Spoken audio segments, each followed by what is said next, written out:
Hey, so this is a custom shape generator that I did make originally for the game I'm working on right now, but ended up not using it. However, it could be useful in the future for specific things, and it's pretty cool. So first off, if I press play right now, I'm kind of having it render this almost like a star type shape, actually, but not quite. And I also have an animation thing going right now, which creates this cool like flowy effect, and it spins it constantly. Now the cool thing about this is I can specify the radius of this so I can make it smaller and the point iterations. So if I do less point iterations and decrease the universe radius, you can see how it changes the shape. So it's a similar shape, but not quite same. And let's do, just as another demonstration, we'll do 4 point iterations and decrease the radius even more. So yeah.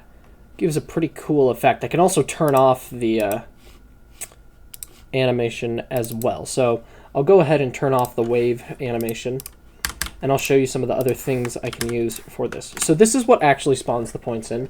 This took me a bit to get to work properly, but it's pretty interesting. Essentially what happens is it first starts by actually making like a diamond, kinda like it goes 1 point here, 1 point here, 1 point here, 1 point here, right? And then it finds the midpoint of those 2 points, spawns a point in between that, does the same here, here, here, and keeps doing that. And then once I have that, it actually just makes like a square basically, and then I can do things with those points to make specific shapes. So I have some functions here that it puts the points through and moves them afterwards, like making a lemon, circle, weird ass circle, and that star thingy I was just showing you.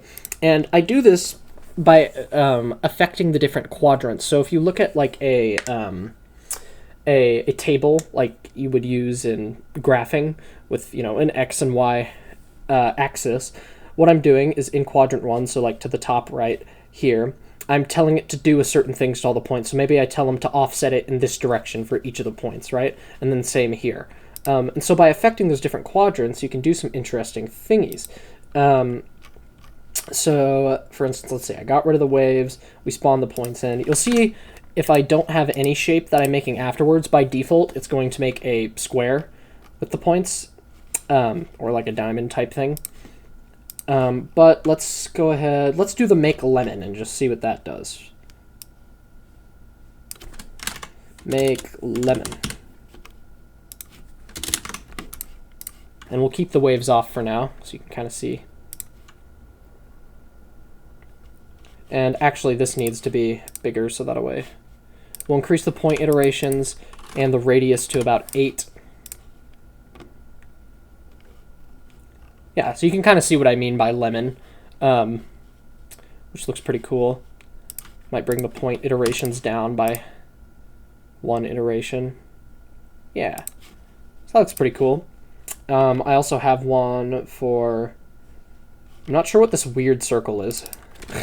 Weird, I don't remember what this is. It's been a while since I've done it.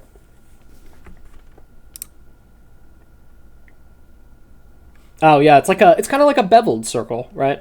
So I don't know why those are missing. That's something I need to fix, but you know, I didn't end up using it, so I didn't go much further with it, but I still thought this shape generator was really cool, and some people could actually find this useful in the future.